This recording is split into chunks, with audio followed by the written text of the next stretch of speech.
Here lies the body of Isabel Jones. They found all her skin, but none of her bones.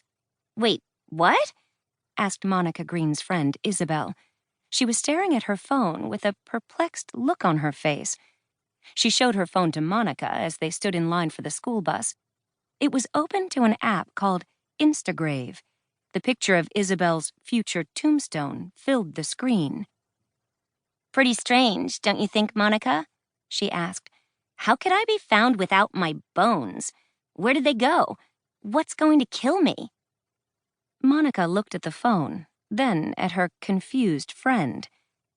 As soon as Instagrave had first popped up mysteriously on someone's phone, it spread like wildfire. The whole school was obsessed with learning how they were going to die. But the answers didn't always make sense. Monica tried to come up with a few things that might result in the kind of death Instagrave described to Isabel. A giant mosquito? Monica asked. It could suck out your insides. It would have to be pretty big, said Isabel. Otherwise, I don't think it would have enough suction. Wait, that doesn't answer the bone question. How about an accident with a fancy kitchen gadget? Monica suggested. Maybe, said Isabel, nodding. But I don't do a lot of cooking. Kitchen gadgets aren't really my thing. Monica didn't want to spend any more time thinking about her friend's death. Her whole class would be on the bus soon, and she wanted to learn about her own death before they got to Red Ledge Canyon. She reached into her pocket for her phone. Hey, everyone! Solomon Roy shouted from 3 places ahead in the line. I'm going to smash into the ground, see? He held his phone over his head. Monica squinted at it along with everyone else. She saw an obelisk beside a crater. Words were carved into the narrow stone monument. This is the crash site of Solomon Roy. His emergency parachute failed to deploy. While a dozen kids gathered to peek at Solomon's memorial, Monica stood back. She unlocked her phone and launched Instagrave. Get back in line, everyone, Ms. Walker ordered. I need a head count of all my 4th graders before we get on the bus. As her teacher walked past, counting heads, Monica stared at her phone.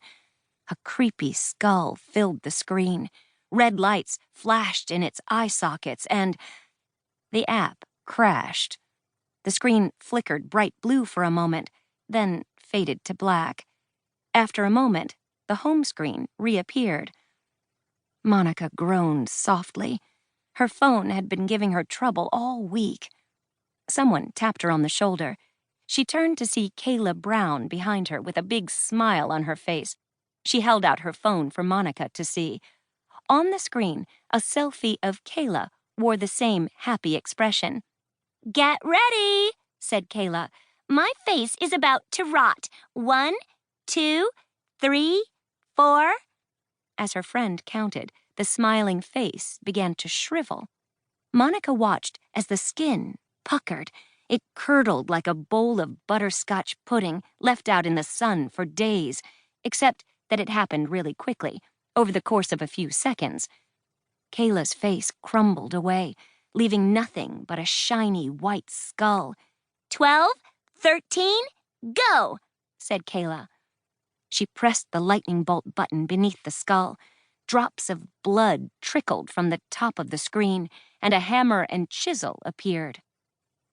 The tools blinked and rocked. Instagrave was calculating. A gray marble tombstone appeared. It had scuba goggles and a snorkel carved into the stone above chiseled words. Kayla wrinkled her nose as she read them out loud.